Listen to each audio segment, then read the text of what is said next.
Ce qui vous retient après 70 ans n'est peut-être pas ce que vous imaginez. Il s'agit souvent de lâcher prise. Avec le temps, nous accumulons des choses qui ne nous servent plus. Objets, habitudes, croyances. Nous les portons bien au-delà de leur utilité. Arrivés à 70 ans, certaines de ces choses ne sont plus seulement inutiles, elles sont lourdes.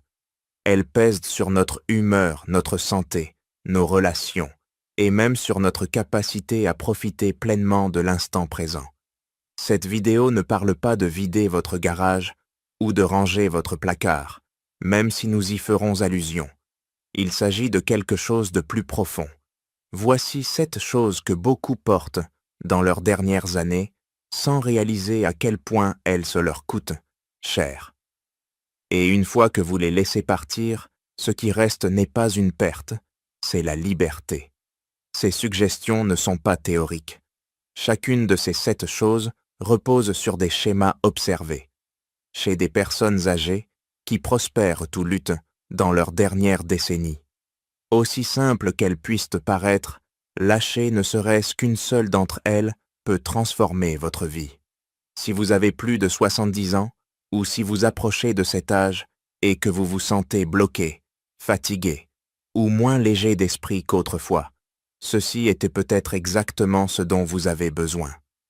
Explorons ensemble ces 7 choses à abandonner après 70 ans, et pourquoi le faire pourrait être le plus beau cadeau que vous vous offrez.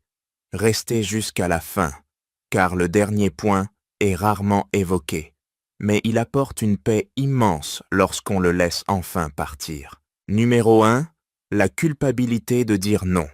À un moment de la vie, votre temps, votre énergie et votre paix deviennent vos ressources les plus précieuses. À 70 ans, les protéger ne devrait plus être quelque chose dont vous vous excusez. Pourtant, tant de personnes âgées portent un fardeau silencieux chaque fois qu'elles refusent une demande, annulent un projet ou choisissent ainsi simplement le repos plutôt qu'une obligation. Ce fardeau, c'est la culpabilité.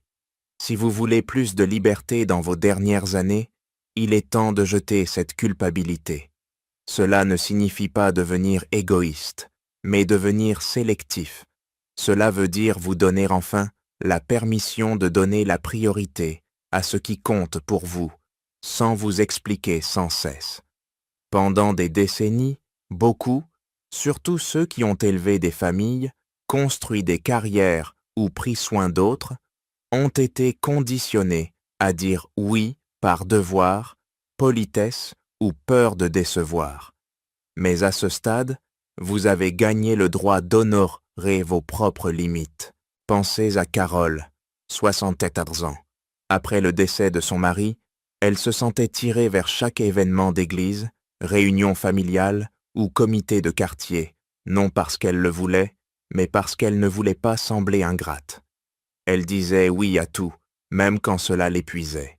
Ce n'est qu'en refusant doucement un voyage le week-end pour peindre seule dans sa cuisine, une activité qu'elle n'avait pas pratiquée depuis des années, qu'elle a réalisé à quel point elle avait peu laissé de place à sa propre joie. Dire non n'est pas un rejet des autres, c'est une reconnaissance de soi-même. En vérité, la plupart des gens comprennent bien plus qu'on ne le pense. Quand vous dites non avec gentillesse et clarté, vous ne repoussez pas les gens, vous posez les bases d'une relation plus honnête. Vous montrez ce dont vous avez besoin pour rester en santé, en paix et présent. Ce type de limite est aussi un exemple pour la prochaine génération. Quand vos enfants ou petits-enfants vous voient prendre soin de votre temps et de votre énergie, ils apprennent qu'eux aussi peuvent tout le faire. Ils réalisent que la vie après 70 ans ne doit pas être une obligation constante, mais un choix intentionnel. Bien sûr, il y aura des moments où vous voudrez dire oui, et quand vous le ferez, ce sera sincère, pas dicté par la culpabilité ou la pression. C'est la beauté d'apprendre à dire non sans honte. Vos oui ont plus de sens. Si vous portez la culpabilité de dire non, il est temps de la poser. Laissez-la partir. Vous avez passé assez d'années à répondre aux besoins des autres. Ce chapitre est le vôtre. Faites confiance à ceux qui vous aiment pour comprendre. Numéro 2. Les fournitures médicales et prescriptions périmées. Elles sont faciles à ignorer. Rangées dans les tiroirs de la salle de bain, les placards de ceux de cuisine ou les armoires. Vieilles boîtes de pilules, pommades expirées, antibiotiques restants, ordonnances à moitié utilisées d'il y a des années.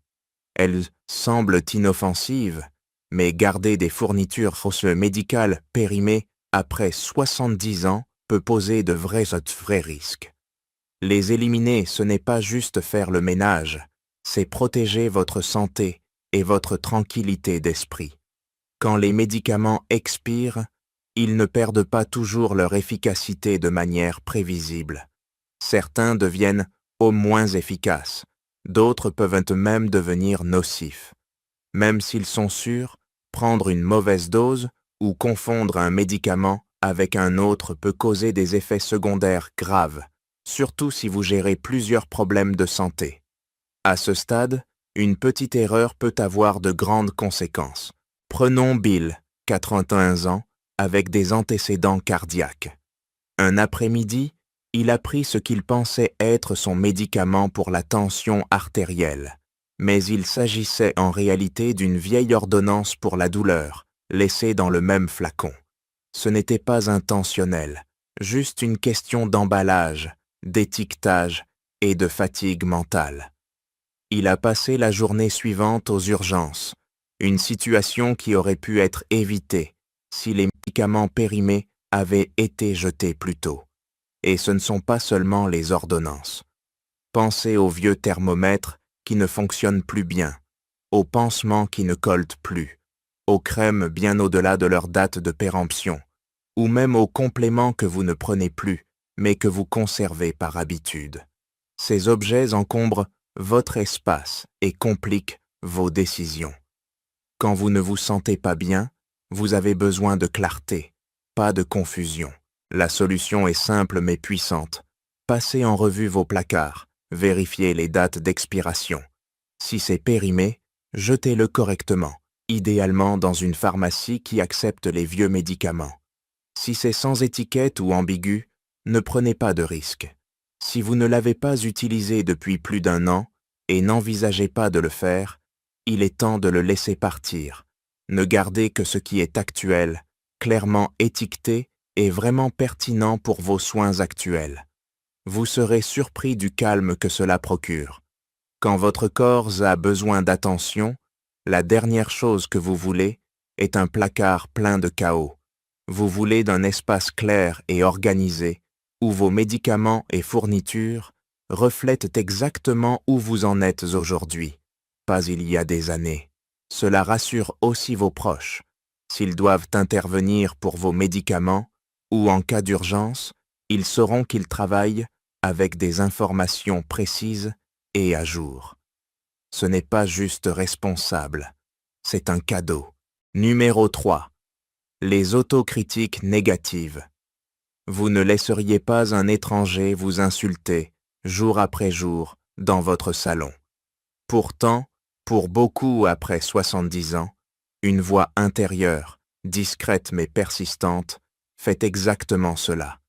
Elle dit « Tu es trop vieux pour essayer ça. Tu as fait trop d'erreurs. Personne n'a vraiment besoin de toi maintenant. » Cette voix n'est pas sage, elle n'est pas utile, ce n'est pas votre conscience. Ce sont des autocritiques négatives. Si vous voulez vous sentir plus léger, plus libre et plus vivant dans ce chapitre de votre vie, il est temps de les jeter. Cette voix prend souvent racine avec le temps. Parfois, elle commence dans l'enfance, façonnée par des mots durs ou des attentes impossibles. Parfois, elle naît de regrets ou d'échecs qu'on n'a jamais vraiment laissé partir. Et souvent, elle est fait renforcer par une culture qui murmure qu'après un certain âge, vous avez dépassé votre apogée. Mais voici la vérité. Ce n'est pas parce qu'une pensée surgit qu'elle est vraie. Ce n'est pas parce que vous l'avez pensée 100 fois que vous devez continuer à la penser. Vous avez assez vécu pour savoir que la croissance ne s'arrête pas à 30, 50 ou même 80 ans. Chaque année apporte sa propre forme d'évolution. Pourtant, les autocritiques négatives vous empêchent de le voir. Elles volent votre motivation, votre joie. Elles vous isolent dans vous convainquant que vos luttes prouvent votre échec, alors qu'elles font simplement partie de la condition humaine. Pensez à Edna, 78 ans. Elle avait toujours voulu apprendre le piano, mais chaque fois qu'elle regardait un clavier, cette voix disait « Tu ne seras jamais bonne, il est trop tard pour commencer ». Pendant des années, elle l'a cru, jusqu'à ce que sa petite fille de 10 ans lui propose d'apprendre une chanson ensemble. Elles ont commencé note par note, et maintenant elles jouent ensemble tous les dimanches. Si. Pas parce qu'Edna a fait taire cette voix pour toujours, mais parce qu'elle a cessé de la laisser guider ses décisions. La première étape pour abandonner les autocritiques négatives est de les repérer. Quand vous vous surprenez à penser quelque chose de dur, demandez-vous « Dirais-je que cela à quelqu'un que j'aime, à mon meilleur ami? Sinon, pourquoi me le dis-je à moi-même » Défiez cette narrative. Remplacez-la par la vérité. J'ai traversé des moments difficiles avant. J'ai de la valeur même si je bouge plus lentement. J'ai encore des choses à offrir, à apprendre, à apprécier. Et si vous êtes entouré de personnes qui renforcent ces croyances négatives, demandez-vous doucement si ces voix doivent rester dans votre vie. Protéger votre esprit est tout aussi important que protéger votre corps. Cela peut signifier limiter le temps passé avec ceux qui sapent votre confiance ou investir davantage dans ceux qui voient vos forces et parlent à votre potentiel. Vous avez passé des années à devenir qui vous êtes. Chaque ride, chaque cicatrice, chaque histoire a de la valeur. Votre dialogue intérieur devrait refléter cela. Il devrait honorer la force, la sagesse et la résilience qui viennent d'une vie réelle, pas parfaite. La prochaine fois que vous entendez cette voix dire que vous êtes trop vieux, trop lent, trop tard, répondez-lui. Rappelez-vous que vous êtes toujours là, toujours en croissance, toujours en devenir. La meilleure version de vous n'est pas derrière vous. Elle se dévoile encore. Un choix à la fois. Numéro 4. L'encombrement qui vous lie au passé. Il n'y a rien de mal à garder quelques objets précieux. Le livre préféré de votre conjoint, un pull qui porte encore une odeur familière, une photo qui dit plus que les mots. Ces objets ne sont pas de l'encombrement, ce sont des gardiens de mémoire. Mais avec le temps, il est facile de franchir une ligne sans s'en rendre compte. Les placards se remplissent de vêtements depuis 20 ans. Électroniques, de meubles ou de hobbies abandonnés il y a des décennies. Soudain, vous ne préservez plus votre passé, vous y êtes piégé. Au début, vous ne remarquez peut-être pas le poids. Ce n'est que du matériel, rangé quelque part. Mais cela prend de la place, pas seulement dans votre maison, mais dans votre esprit. Cela rend plus difficile de bouger librement, de penser clairement, de respirer facilement. Chaque tiroir ouvert, chaque étagère époussetée devient un rappel non seulement de ce qui était, mais de toutes les décisions que vous repoussez. Dois-je garder ça? Et si j'en avais besoin? Et si quelqu'un d'autre le voulait un jour? Ces questions deviennent des sables mouvants émotionnels, vous ramenant en arrière encore et encore. Pensez à Léonard, 81 ans, qui gardait chaque outil qu'il avait possédé dans une remise derrière la maison. Certains étaient rouillés, d'autres n'avaient pas été touchés depuis les années 90. Il lui rappelait ses jours de travail, le garage qu'il avait construit avec son frère, la fierté de réparer lui-même. Les lâchers semblaient abandonner son identité, jusqu'à ce que son petit-fils propose de nettoyer la remise ensemble. Ils ont passé en revue chaque tiroir, Léonard a raconté des histoires, transmis quelques outils préférés et laissé partir le reste. Ce qui restait n'était pas seulement un espace plus propre, mais une paix nouvelle et une connexion différente. Lâcher l'encombrement physique ne signifie pas effacer votre histoire, mais la sélectionner. Choisir ce qui reflète vraiment qui vous êtes et voulez être, plutôt que de conserver par habitude, peur ou obligation. Et quand vous libérez cet espace, autre chose apparaît. De l'énergie, de la concentration, même de la joie qui est. Parce que vous ne luttez plus contre le bruit du passé pour avancer. Commencez petit. Demandez-vous, est-ce que j'utilise ceci? Est-ce que je l'aime? Est-ce que cela m'aide aujourd'hui? Si la réponse est c'est non, vous ne le jetez pas, vous le libérez. Vous faites de la place pour la vie que vous avez maintenant, pas celle que vous aviez avant. N'ayez pas peur de demander de l'aide. Souvent, trier ses affaires avec un ami ou un proche devient plus significatif que prévu. Cela devient un moment de partage, de souvenir, d'honneur, sans le fardeau de tout porter seul. Laissez votre espace refléter votre présent, pas seulement votre passé. Parce que chaque jour où vous vous réveillez est une chance de vivre plus librement, plus intentionnellement, plus légèrement. Numéro 5. La croyance que de nouvelles amitiés ne sont pas possibles. À un moment donné, beaucoup commencent à croire que l'amitié est peu réservée à la jeunesse, qu'après un certain âge, il est trop difficile de créer de nouveaux liens. Les gens que vous connaissiez se sont éloignés, sont décédés ou ont disparu de votre vie. Vos routines ont changé, vos cercles se sont rétrécis. Bientôt, une voix dans votre tête murmure « C'est trop tard maintenant ».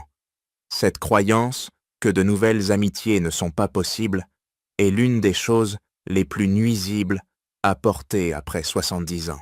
Il est temps de la jeter. La vérité, c'est que la solitude n'est pas une partie naturelle du vieillissement. C'est un signal. C'est votre esprit qui vous dit que la connexion compte encore, que votre cœur n'a pas pris sa retraite, même si votre carrière l'a fait. Votre besoin de rire, de partager des histoires, d'être vu et entendu n'a pas disparu avec les années. Il est toujours là, et il est toujours possible de rencontrer quelqu'un qui vous comprenne. Cela ne ressemblera peut-être pas vos 20 ans. Vous ne créerez probablement pas de liens autour de dortoirs ou de soirées dansantes, mais vous pourriez vous connecter autour du jardinage, des livres ou même du deuil.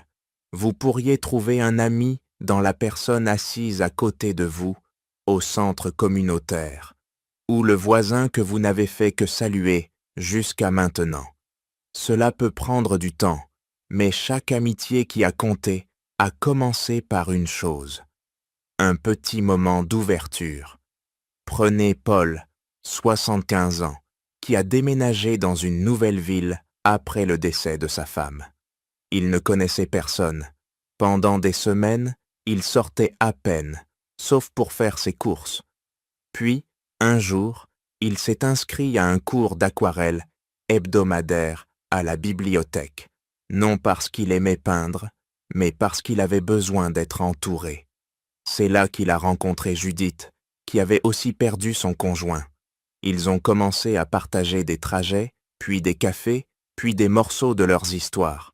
Lentement, la douleur de la solitude s'est adoucie. Se remettre en avant n'est pas toujours facile. La vulnérabilité peut sembler plus difficile avec l'âge, pas plus simple. Vous portez plus de souvenirs, plus de pertes, plus de doutes. Mais vous portez aussi plus de sagesse, plus de patience et plus à offrir que vous ne le pensez. Vous avez des histoires que quelqu'un attend d'entendre, une gentillesse dont quelqu'un a besoin, un humour, une perspicacité, une présence qui peut rendre la vie d'une autre personne meilleure juste en étant là. Ne laissez pas le passé vous convaincre que la connexion est derrière vous. Ne laissez pas la peur vous empêcher d'aller vers les autres, même si vous avez été blessé ou déçu. Il y a des gens qui vous rencontreront là où vous êtes, sans performance, sans faux semblant, juste votre vrai moi. Jetez l'idée que l'amitié est quelque chose qu'on dépasse. La vérité, c'est qu'on grandit dedans, plus profondément, plus lentement, plus richement avec chaque année vécue. Parfois, les liens les plus significatifs sont ceux auxquels vous ne vous attendiez pas, formés à un moment où vous pensiez que votre cœur avait déjà tout appris. Numéro 6, les objectifs périmés qui ne servent plus votre vie. Il y a une pression discrète que beaucoup portent dans leurs dernières années. Une liste d'objectifs jamais atteints, de rêves jamais réalisés, d'attentes jamais satisfaites. Même à 70 ou 80 ans, cette pression peut persister. Elle murmure. J'étais censé écrire ce livre, j'aurais dû reprendre des études, je n'ai jamais lancé cette entreprise. Ces pensées s'installent dans les coins de votre esprit, prenant de la place comme du courrier non ouvert. Mais voici la vérité.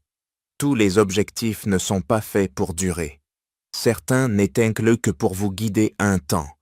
Après 70 ans, l'une des choses les plus libératrices est de jeter ceux qui ne correspondent plus à votre vie. Ce n'est pas abandonner, c'est lâcher le poids d'attentes dépassées, surtout celles qui n'étaient pas vraiment les vôtres. Certains objectifs vous ont été imposés par d'autres, d'autres étaient façonnés par vos circonstances de l'époque, et d'autres encore étaient ancrés dans qui vous étiez, pas qui vous êtes devenu. S'y accrocher trop fort peut vous donner l'impression d'échouer, même quand vous êtes exactement là où vous devez être. Pensez à Ruth, 79 ans, qui a passé des décennies à croire qu'elle devait parcourir le monde pour se sentir accomplie. C'était quelque chose qu'elle disait toujours vouloir faire à la retraite. Mais la vie en a décidé autrement. Sa santé a changé, ses finances aussi, et pendant des années, elle s'est sentie comme un échec pour ne pas avoir pris ce billet. Jusqu'à ce qu'un jour, assise avec une tasse de thé et une amie sur son porche, elle réalise que ce qu'elle voulait vraiment n'était pas des tampons dans un passeport, mais des histoires, de la beauté, de la connexion. Et cela, elle l'avait déjà, là où elle était. Lâcher des objectifs périmés, ce n'est pas se contenter de peu, c'est se réaligner. C'est se demander, qu'est-ce qui compte le plus pour moi maintenant? Qu'est-ce qui me donne de la joie dans cette saison de vie? Quel héritage veux-je construire? Pas ailleurs, mais ici. Quand vous posez ces questions honnêtement, vous pourriez découvrir que vos vrais objectifs ont changé. Peut-être que maintenant, votre but est de savourer vos matins lentement, de guider quelqu'un de plus jeune, d'écrire une lettre à chacun de vos petits-enfants, de faire du bénévolat, d'apprendre une nouvelle compétence, ou simplement d'être présent avec ceux qui vous aiment. Cela ne veut pas dire que vos ambitions passées étaient vides de sens. Elles vous ont servi, elles vous ont fait grandir. Mais si elles ne correspondent plus à votre vie, il est acceptable de les poser, d'honorer ce qu'elles vous ont appris et de faire place à de nouvelles intentions, celles qui reflètent vos besoins actuels, vos forces, votre joie. Vous n'êtes pas la même personne qu'à 40 ou 60 ans et c'est une belle chose. Grandir, c'est changer. Changer, c'est réévaluer. Et réévaluer, c'est se donner la permission de recentrer son attention, de réimaginer son avenir et de libérer tout ce qui ne soutient plus votre paix. Numéro 7. La peur de la mort. De toutes les choses portées après 70 ans, celle-ci est peut-être la plus lourde. Pas parce qu'elle est bruyante ou évidente, mais parce qu'elle est souvent cachée, derrière des blagues, des détournements ou un silence gêné. La peur de la mort est quelque chose que beaucoup ressentent, mais que peu expriment ouvertement. Pourtant, elle colore tant de choses dans la façon dont nous vivons. Elle nous rend anxieux à propos de notre santé, hésitant à planifier l'avenir, incertains sur la manière de parler de ce que nous voulons, avons besoin ou espérons. Après soyez cette peur de la mort, la paix avec elle. Cela ne veut pas dire que vous ne ressentirez jamais de peur. Vous en aurez, c'est humain, mais la peur n'a pas à diriger votre vie, et elle ne doit pas définir vos dernières années. Vous pourriez découvrir qu'une fois que vous arrêtez d'éviter le sujet, il perd son pouvoir sur vous. Parler de la mort, réfléchir à ce qui compte le plus, planifier comment vous souhaitez qu'on se souvienne de vous. Ces choses n'apportent pas de désespoir, mais de la clarté, de la paix. Pensez à James, 83 ans, qui évitait de rédiger un testament depuis des années. L'idée seule lui serrait la poitrine. Mais après une alerte de santé, sa fille en a parlé doucement. Ils se sont assis ensemble, il a exprimé ses souhaits, choisi ses mots avec soin, et après, il a ressenti quelque chose d'inattendu, du soulagement. Il a dit « Je pensais que ça me rapprocherait de la mort, mais ça m'a fait me sentir plus vivant. J'ai enfin pu profiter de mon temps sans cette inquiétude qui pesait sur moi. Lâcher la peur de la mort, ce n'est pas prétendre être invincible. C'est reconnaître que la vie a toujours été incertaine et le sera toujours. Mais dans cette incertitude, nous pouvons choisir comment vivre. Nous pouvons choisir d'être présents, de faire compter nos jours, d'exprimer l'amour librement, de donner généreusement, de rire sans retenue. Nous pouvons parler à nos familles de nos valeurs, de nos souvenirs, et même de nos espoirs pour les jours après notre départ. Et nous pouvons nous rappeler que la mort n'est pas l'opposé de la vie, mais son partenaire. L'une donne du sens à l'autre. Vous n'avez pas à être sans peur, juste à être prêt à affronter la vérité avec honnêteté, à vous préparer avec courage et à vivre avec intention. Quand nous relâchons la peur de la mort, quelque chose de remarquable se produit. Nous arrêtons de regarder l'horloge. Nous cessons de nous accrocher à ce que nous ne contrôlons pas, et nous commençons à voir chaque moment, chaque relation, chaque lever de soleil, chaque tasse de thé tranquille comme un cadeau. En terminant cette vidéo, j'espère que vous prendrez un moment pour réfléchir à ces 7 choses, non avec culpabilité ou pression, mais avec curiosité et compassion. Lesquelles portez-vous encore? Lesquelles êtes-vous prêt à poser enfin? Jeter quelque chose après 70 ans, ce n'est pas une perte, c'est faire de la place pour la joie, pour la paix, pour ce qui compte encore. Que ce soit la culpabilité qui vous poussait à dire oui quand vous vouliez dire non, l'encombrement qui vous lie à un passé déjà vécu, ou les peurs silencieuses qui murmurent que vous êtes trop vieux pour recommencer, chacune peut être libérée. Et à chaque libération vient un peu plus de légèreté, un peu plus d'espace pour respirer, un peu plus de liberté pour vivre comme vous êtes maintenant. Vous avez gagné cette liberté, non en étant parfait, non en cochant toutes les cases, mais en traversant des décennies d'amour, de changement, de douleur et de croissance. Vous êtes arrivé ici, et cela suffit. Alors, en avançant, je vous invite à le faire non avec un lourd fardeau, mais avec un cœur plus léger. Lâchez ce qui ne vous sert plus, réclamez ce qui vous apporte la paix. Et rappelez-vous, il n'est jamais trop tard pour se sentir libre dans sa propre vie.